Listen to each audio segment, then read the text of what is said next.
माजी मंत्री प्राजक्त तनपुरे आपल्या सोबत आहे. त्यांनी मतदानाचा हक्क बजावलेला आहे. काय सांगाल तुमची भूमिका मात्र आज सस्पेन्स आहे. तुम्ही आज मतदानाचा हक्क बजावलेला आहे. नाही, मी सस्पेन्स असं काय नाही. मी निवडणूक लढवणार नाही हे 6 तारखेलाच घोषित केलं होतं आणि आमच्या गावोगावच्या कार्यकर्त्यांना त्यांच्या काय गावातले विषय असतील त्याप्रमाणे सोयीची भूमिका त्यांनी घेतलेली आहे.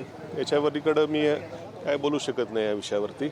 पण कुठेतरी भाजपत जाणार असल्याची चर्चा आहे. तसं काही आहे का नियोजन भविष्यात? हे बघा, चर्चा मी कधी केली मला सांगा बरं. मी कधीच चर्चा केली नाही.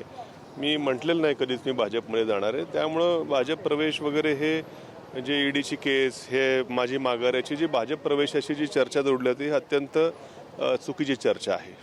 दुसरीकडे तुम्ही पदाधिकाऱ्यांच्या बैठका देखील आयोजन केलं होतं, बैठका घेतल्या, काही त्यांना संदेश दिला की काय म्हणजे निरोप दिला का काही?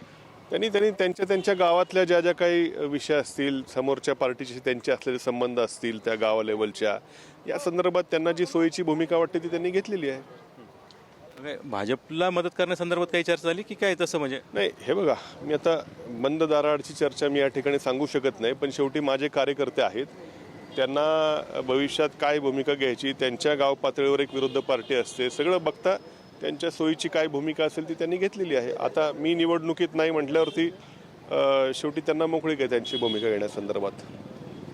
पण कुठंतरी ह्या निवडणुकीत तुम्हाला माघार घ्यावं लागलेलं आहे. भविष्यातलं कसं नियोजन असणार काय? नाही, ही मी वेळोवेळी सांगितलंय की ही पोटनिवडणूक होती.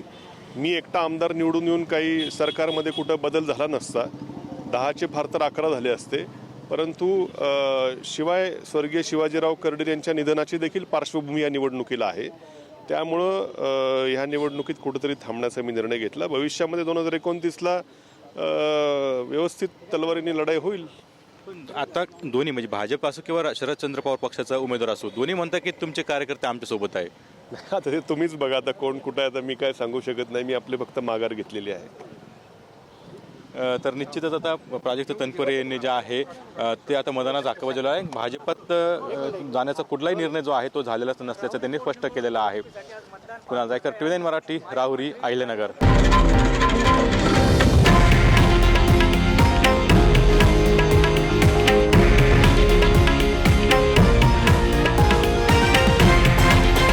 हे आहे देशातील नंबर 1 न्यूज नेटवर्क आणि आपण पाहत आहात TV9 मराठी, एकमेव.